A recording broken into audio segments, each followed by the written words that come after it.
आज क्रांतीज्योती सावित्रीबाई फुले यांची जयंती आहे। पुण्यातील महात्मा फुले वाड्यात सावित्रीबाई फुले यांची जयंती साजरी केली जाते। दरवर्षी या दिवशी राज्यभरातून नागरिक वाड्याला भेट देतात। आज जयंती निमित्तानं महात्मा फुले वाड्यात पारंपरिक कार्यक्रमाचं आयोजन करण्यात आलंय। या कार्यक्रमासाठी मोठ्या संख्येनं महिलांची उपस्थिती आहे।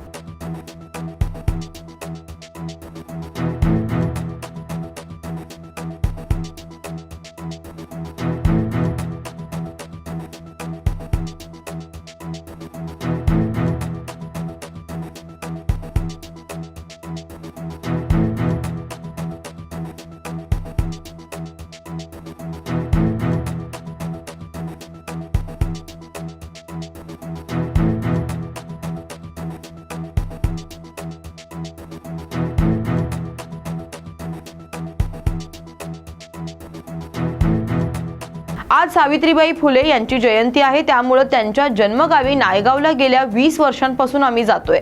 आज विशेषतः मुख्यमंत्री देवेंद्र फडणवीस आणि इतर मंत्री येणार असल्याची माहिती छगन भुजबळ यांनी दिली आहे। काल मी तुम्हाला सांगितलं की आज जयंती आहे सावित्रीबाई फुले यांची, म्हणून त्यांच्या जन्मगावी नायगावला आम्ही गेली 20 वर्ष सातत्यानं जात असतो।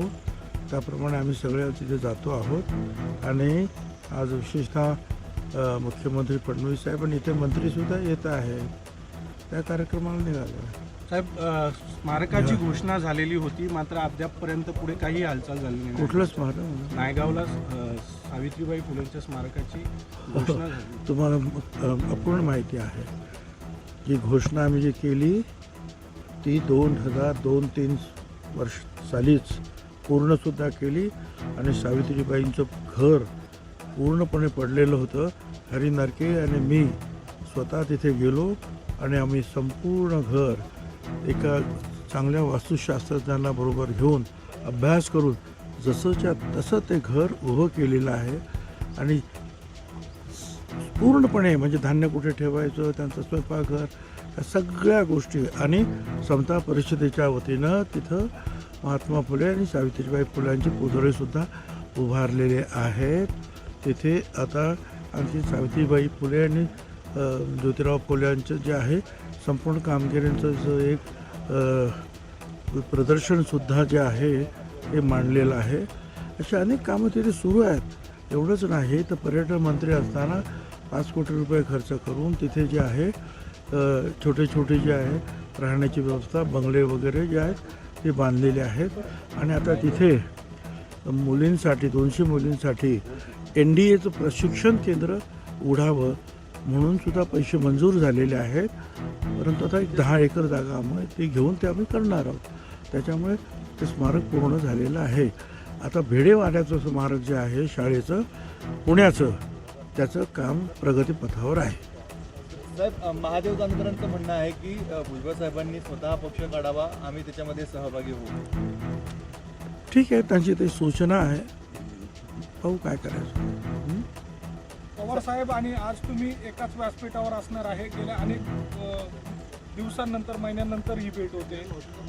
नाही, तेही खरं आहे, कारण तिथून झाल्यानंतर चाकणला महात्मा ज्योतिराव फुले आणि सावित्रीबाई फुल्यांचे पूर्णाकृती पुतळे उभे करण्यात आलेला आहे। त्या कार्यक्रमासाठी पवारसाहेब पण येतात आणि मला सुद्धा आमंत्रित केलेलं आहे, तर मी जाणार आहे। महात्मा फुले सावित्रीबाई फुल्यांचा कार्यक्रम म्हटल्यानंतर मी तर शक्य तिथे जाण्याचा प्रयत्न असतो त्याप्रमाणे जाणार आहोत आणि आनंद आहे की ठीक आहे पवारसाहेब पण तिथे आहेत। तर आजच्या कार्यक्रमात कुठेच अजित पवार नसणार आहेत। मला माहीत नाही ते सध्या कुठे आहेत। ते मुंबईत असतील तर कदाचित येतील सुद्धा आणि बाहेरगावी असतील तर कदाचित त्यांना शक्य होणार नाही। आज मुख्यमंत्री आणि तुम्ही एकाच व्यासपीठावर असणार आहे, काही राजकीय चर्चा होण्याची शक्यता? अहो, ते सावित्रीबाई फुल्यांचा वाढदिवसांचा कार्यक्रम आहे। तिथे हजारो लोकांचा समुदाय असतो, त्या कार्यक्रमासाठी असतो आणि तिथे अनेक मंत्री येणार आहेत। तिथे अनेक शाळेतली मुलंसुद्धा असतात। आता तिथे काय राजकीय चर्चा करणार आपण? ठीक आहे, धन्यवाद सगळ्यांना।